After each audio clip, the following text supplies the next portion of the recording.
The thyroid is a small gland that packs a big punch. Many describe it as like a butterfly because of its shape.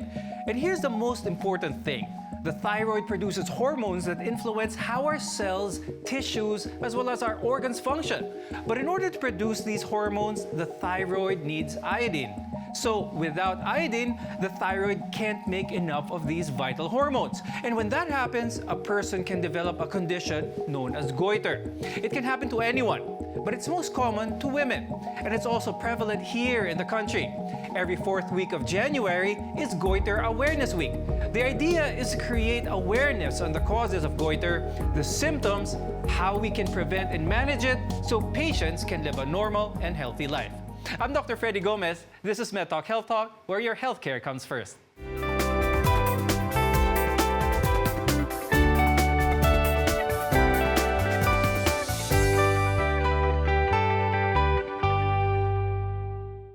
To help us today with the discussion, we have Dr. Jeffrey Domino.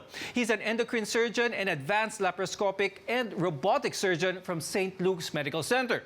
We're also joined by Dr. Nimencio Nicodemus Jr., an endocrinologist and president of the Philippine Thyroid Association. Thank you very much for being here with us. Now, Dr. Jeff, let's go straight to the topic. We want to explain first what happens when you have goiter. It means there's enlargement or development of a thyroid nodule. No? That's one of the possible symptoms that are noted by the patient. And what happens is patients or even the friends or the people around the patient notice that there's a mass on the nodule or on the neck, and they can see a lump, and sometimes this lump, they grow. As we were saying earlier, if your body is unable to produce iodine, which is important for the synthesis of these hormones, the thyroid works extra hard to produce thyroid hormone, and that will cause the gland to grow larger, o yung sinasabi yung nakikita sa harap ng leeg, which is the most common and recognizable sign of a goiter. You will see a lump in the neck. So with that, Dr. Jeff, other than the swelling, what are other symptoms and how can they affect a person's day-to-day function? There are sometimes functional disabilities or functional problems wherein patients would feel some functional, like could be like a hyperthyroid or hypothyroid. So what happens is, mararamdaman ng pasyente na minsan kumakalabog yung heart or may palpitations, no? Or minsan nagtitremors, or minsan malamig naman pero they feel mainit na. They feel like para bang heat intolerance. Is there pain then for a person with a lump or swelling in the neck when it concerns their thyroid gland? At first, there's no pain. No? When this lump becomes larger, later on, they feel na parang may heaviness sa neck. Or sometimes, nadadaganan yung paghihinga nila. I think it's also important for us to determine the types of goiter that we can see. Now, Dr. Nemi, in general, there are two types of goiters, hindi ba? It's either diffuse or nodular. Could you please explain to our viewers the difference of each? Yes, kasi pag sinabi natin goiter, as mentioned, ito yung paglaki ng ating thyroid gland. So kapag ang thyroid gland natin lumaki, it can be either diffuse or ibig sabihin, yung kabuuan ng ating thyroid gland is the one that's getting bigger, or yung tinatawag nating nodular o may mga bukol-bukol yung ating thyroid gland. Kaya naman pag sinabi nating may goiter ang isang tao, it may either be diffuse goiter, wherein the entire thyroid gland is large, or it could be a nodular goiter, in which case there are lumps. It can be a single lump, or it can be multiple lumps. So we can call them either as diffuse goiter or nodular goiters. Dr. Nemi, ang madalas din tanungin ng mga tao is, ang goiter ba pag pinabayaan, gagaling ba on its own? It is a very important question kasi ang ating goiter kapag nandyan na, especially kapag ito ay nodular goiters, hindi ito nawawala ng kusa. It has to be treated, and sometimes the treatment will require not just medications but also surgical interventions. In the case of diffuse goiters, however, kapag malaki lang yung thyroid at wala namang bukol, sometimes we can just give medications for these patients. I'd like to go to Dr. Jeff at this time, and we'd like to talk about ang toxic at non-toxic goiter naman. Could you please explain this? Pag sinabi mong toxic goiter, usually these are seen in patients with hyperthyroidism. When you say hyperthyroidism, it means yung function ng thyroid is more than the usual function. So, hyperfunctioning yung thyroid. And you say hyperfunctioning thyroid, ibig sabihin tumataas yung T4 mo or yung circulating thyroid hormone in the blood.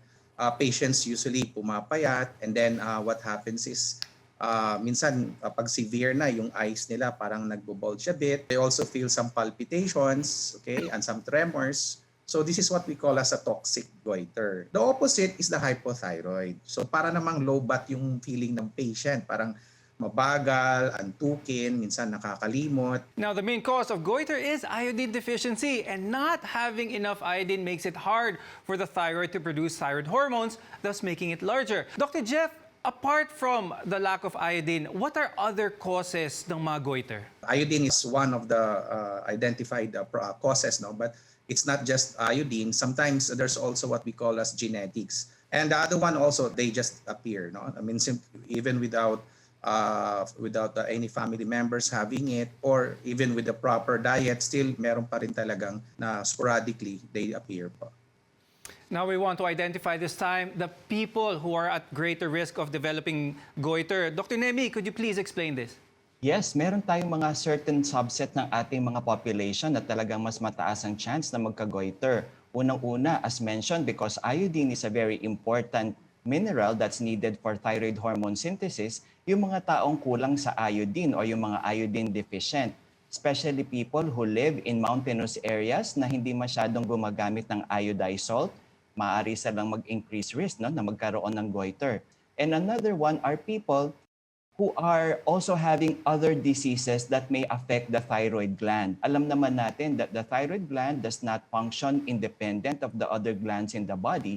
So if a person is sick and that particular sickness can affect the thyroid hormones, pwede rin magkaroon ng goiter. And one other thing is that women who are pregnant, pregnancy in itself can actually cause a transient or temporary enlargement of the thyroid gland, at ito naman pwedeng bumalik sa normal once they have delivered their babies. Aside from those risk factors that you mentioned, Dr. Nemi, is there a reason kung bakit mas madalas ito sa mga babae? That is very true. In fact, almost a decade ago, when we did a national survey among Filipinos, we found out that the prevalence of goiters was 3 times more common in Filipino women than in men. And the reason for this is because of the interaction ng reproductive hormones. We know that the other hormones present in our female patients, particularly the estrogen and progesterone, can also have an effect on the thyroid hormones. That's why goiters or thyroid disorders in general are more common in women than in men. Iodine is the key word here, and you need to have enough of it in your diet. We'll discuss more about it later. And although goiters are usually painless, having that large lump can cause a cough or make it difficult for you to breathe as well as swallow. And that can get in your way of your day-to-day. When we come back, we'll talk about the health implications of goiter and when you should see a doctor. You're watching MedTalk Health Talk right here on CNN Philippines.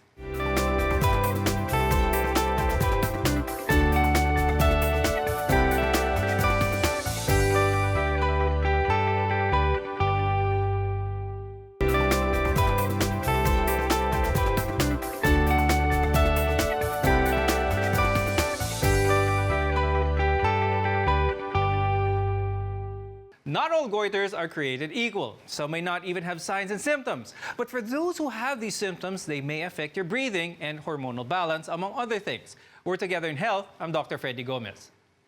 Small goiters that don't cause physical or cosmetic problems aren't generally a concern. But Dr. Jeff, should a person with these small lumps still see a doctor? Or better yet, can this condition change over time? For patients with small goiters, once they discover it, usually they complain of having a lump, and patients, the reason for the consult is that other people around that patient or their friends or family would really be concerned of having a lump or a nodule on the thyroid or on the neck. And because of that, it's best to see your doctor and have it assessed. And usually when they assess, of course, they will always look for symptoms, if there are other symptoms. Plus, most likely they will probably do an ultrasound, and this will help assess if this nodule would need a biopsy or not, just to know what kind of mass or nodule they have. Since you mentioned some of that, pag-usapan naman natin how to diagnose it because goiters are often diagnosed by examining the neck and maybe having you swallow during a physical exam.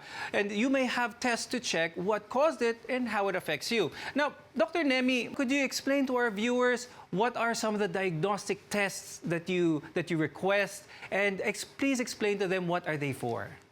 It is important that we first check if the thyroid gland is hyperfunctioning or hypofunctioning. And so part ng ating ino-order as diagnostic test is to check for blood levels of T4, T3, at saka yung isang napaka-importanting hormone which is TSH, which is produced by our brain, particularly the pituitary gland. Dahil nga sa kinakapa natin yung thyroid ng ating mga pasyente, but sometimes there may be nodules which are very small na hindi kayang makapa lamang ng ating mga kamay. For these patients, it is important that we order for a neck ultrasound or a thyroid ultrasound, not just to check if there are nodules, but if there are nodules, we need to measure.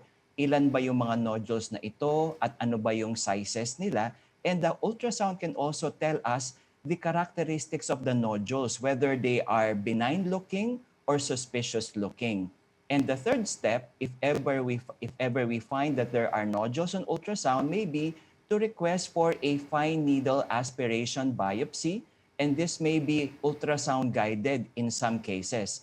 This will help us to find out if the nodules are benign or malignant. Goiters are treatable, and the course of treatment will depend on the size and condition of your goiter along with the symptoms associated with it. Kaya, Dr. Nemi, how does goiter get treated pag gamot ang kailangan para dito? Goiters may either be hyperthyroid or hypothyroid, gaya ng napag-usapan natin kanina. So let's begin first dun sa hyperthyroid, yung hyperfunctioning thyroid.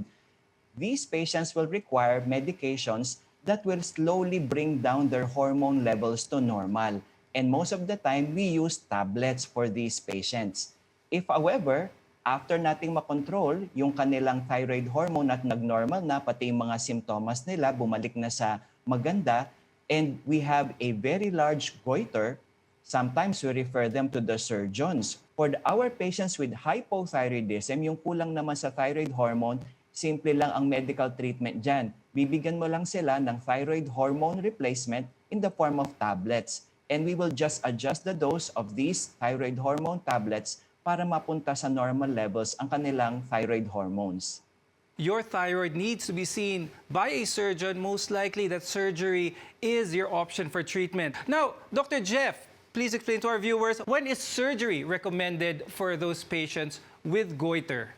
Not all thyroid nodules require surgery. No? That's important because sometimes when patients come to us, pag lumapit sila, naku, kailangan na operahan. Not necessarily. So first, let me put into perspective, ano ba yung mga usually hindi inoperahan? First of all, yung mga small, non-growing, non-suspicious by ultrasound nodules and wala namang risk, no? For the patient, then usually we just try to observe, no? What are the indications where surgery is now required? So first of all, if of course, let's say meron kang thyroid nodule who is growing, okay, and even with some medications given and still growing, and then a biopsy showed, and it turned out to be cancer, of course, it has to be operated. Another indication is actually when this nodule or this lump keeps on growing, and then it affects already the airway, okay? And it also invades other organs like the esophagus, or minsan nahirapan na kayo maghinga, okay? Or it's really grossly enlarging, that's one. So that's another indications for surgery. And of course, yung mga thyroid nodules na talagang intractable or paulit-ulit, like sa cyst, tapos kahit binawasan na or na lumiit na, tapos pabalik-balik, and sometimes they're causing pain. So that's another possible indications for surgery. Diet is an important part of our day-to-day. Eating healthy, eating well-balanced diet, those are the key phrases we hear all the time. And specific to someone with goiter, what you eat will make a difference. When we come back, we'll discuss which types of food are good for you and which ones you need to stay away from. Stay with us here on MedTalk Health Talk.